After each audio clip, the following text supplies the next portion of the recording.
full throttle duel right from the first stage start line between Dubai-based British rider Sam Sunderland, Chile's Pablo Quintanilla, who finished third last year, and Dakar Rally winner Australian Toby Price making his Desert Challenge debut. They have stuck together like glue, often riding fast in convoy in an absorbing tactical battle of mind and endurance. Each posted fast daily stage times and dominated the top three overall. Only the order between the three would change.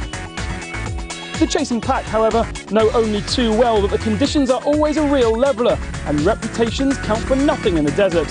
Helder Rodriguez of Portugal and Pierre-Alexandre René of France both had their moments in the sun, winning stages. Laia Sainz has also showed that she can mix it up with the best of the boys, consistently fast and skillful. And young Chilean rider Jose Cornejo showed that he's a huge talent for the future. But after 4 full-on stages, the race was always going to be between the top three of Quintanilla, Price and Sunderland, who'd been neck and neck.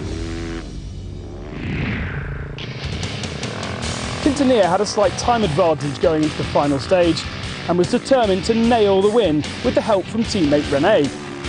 But Price and Sunderland would start just behind him with strategy to haul him in, race each other, race the clock and then sneak the win. And that's exactly what happened. Price was a man on the mission. He was fast, catching Sunderland early on and picking faultless lines through the dunes to cross the line in a time of 2 hours, 48 minutes and 17 seconds. Sunderland pushed hard to come in with his friend and teammate, second fastest of the day, but crucially that 2 minutes slower. Pablo Quintanilla did all he could, pushing so hard in the first 30 kilometres to catch teammate René and then to try and scamper away from the KTMs. But it wasn't enough, and by stage end, he would be third fastest. And best of the rest, Mohamed El Balouchi over half an hour behind. Best female racer Laia Sainz ended up an hour back in 6th. So Price had done it. He'd caught his man, then held off Sunderland and beaten the clock to take stage victory. Finishing 12th overall in the Battle of the Quads, consistency was key. Raphael Sonic may not have nailed a stage win or rally, but was fast day after day to take the class victory. In the car category, Nasser Al-Attiyah and Mathieu Baumel have blazed the trail through the dunes right from the beginning of stage 1. Leading from the front sometimes brings unwanted additional pressure, but Al-Attiyah and Baumel thrived in their Toyota. They were ruthlessly fast kilometre after kilometre. Only a crash or a mechanical breakdown would derail their assault on the desert. Pre-race favourites Vasiliev and Ziltov struggled right from the word go. They got stuck on day 1, pushed hard on day 2 and 3, but then damaged their car terminally on day 4.